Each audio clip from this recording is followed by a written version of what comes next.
What's going on, everybody? Welcome back to another episode of Days with Dom. A little bit different than what we usually do on this show. No interview today, no guest. It's me, and I will be discussing. I'm going to keep it in between 5 and 10 minutes. My 5 biggest takeaways from Matthew McConaughey's book, Greenlights. So I just finished the book. I finished it on audiobook because simply I wanted to hear McConaughey read it in his own voice and give his own little touch of authenticity, which I really enjoyed. But if you're a hardcover reader, I like to keep one book that I'm reading, not reading, but listening to an audiobook, and then one book I'm reading in hard copy. So this is the book I finished.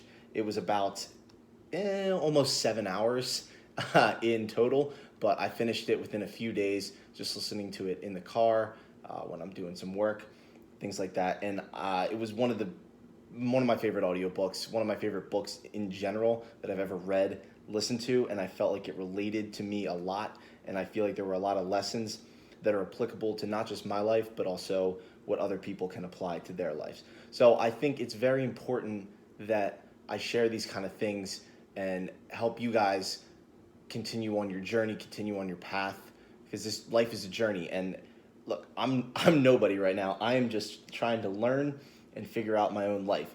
So here we go, my 5 biggest takeaways from Matthew McConaughey's Greenlights. The first biggest takeaway for me was to be less impressed and more involved.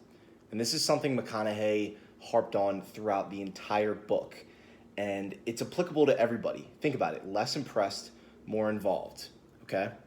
So the more that we become less impressed, when we become less impressed with things like our accomplishments, our life, our career, the prospect in front of our class, as he mentioned both in the book and in his 2015 commencement speech at the University of Houston, the sooner we become less impressed and more involved with what we're doing, and the more we start to take action and look for adventure and failure, those are the things that teach us. Those are our biggest teachers. These are the most genuine and authentic experiences we can have. We stop judging ourselves based on other people's success and what they're doing. We become less impressed with what they're doing, and we start to get more involved.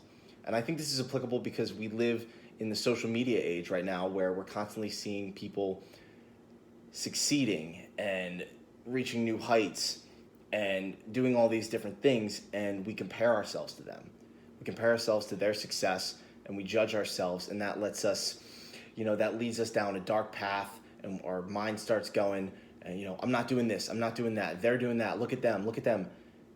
Take a deep breath, take a look at yourself, become less impressed with what they're doing, less impressed with what you're doing yourself, and just continue to take action. So this is something that he harped on throughout the book and that I thought was very valuable. The second thing is looking back to look forward. Now, McConaughey went to the desert for like 50-something days and looked through his journals of the past 34 years. He journaled every single day for 34 years. That's pretty incredible, and he saved all of these journals.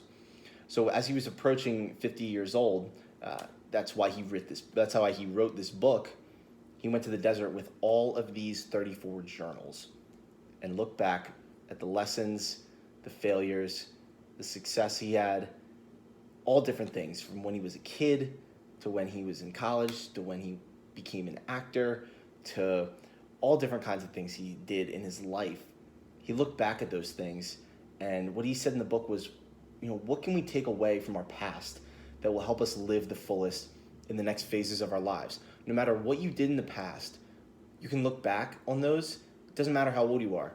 If you're 20 years old, I'm 21 years old. I look back on the last 21 years of my life.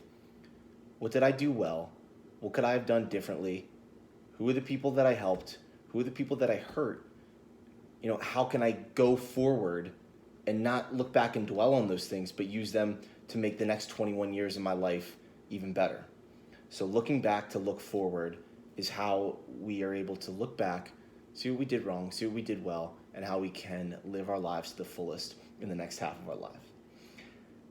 Number 3 is, it's not about being right, it's about understanding. And I don't think there is a better time for me to have read this, and it hit me like a sack of bricks. So it's something to think about when you're in a dispute, a disagreement, or a general conversation.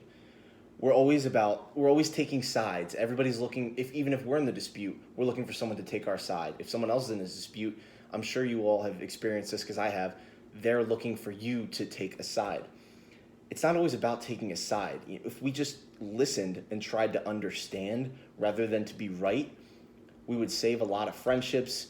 We would keep ourselves from having a lot of anxiety and stress. And overall, we would just be in a better place, not only in our own lives, but as a society as a whole. And if we all had a little more humility and put our egos to the side, I think this would be monumental, especially given the state and what we're in. We're so divided as a nation right now, and it's not always about being right. If we just work to understand each other a little better, I think we would be much better off. The fourth thing that he said was, it starts with one in a row.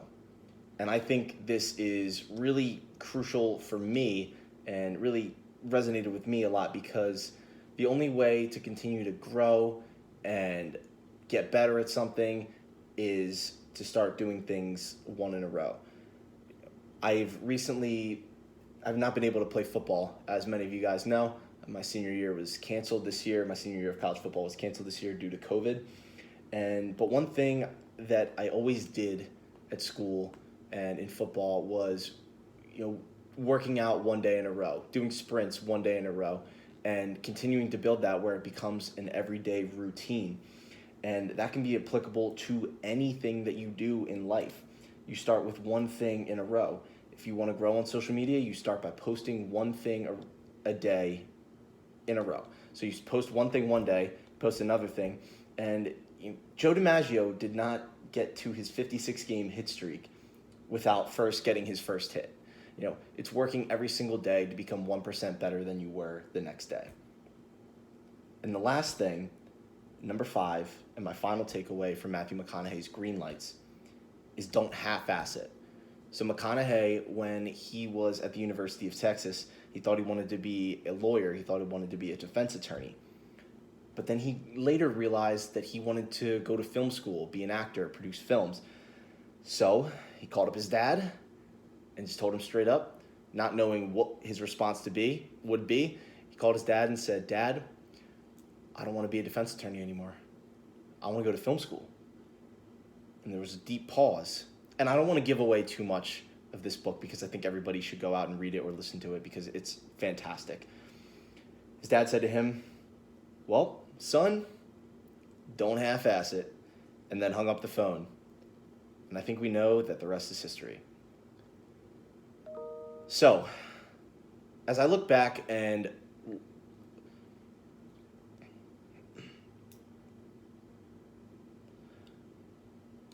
to recap, my 5 biggest takeaways.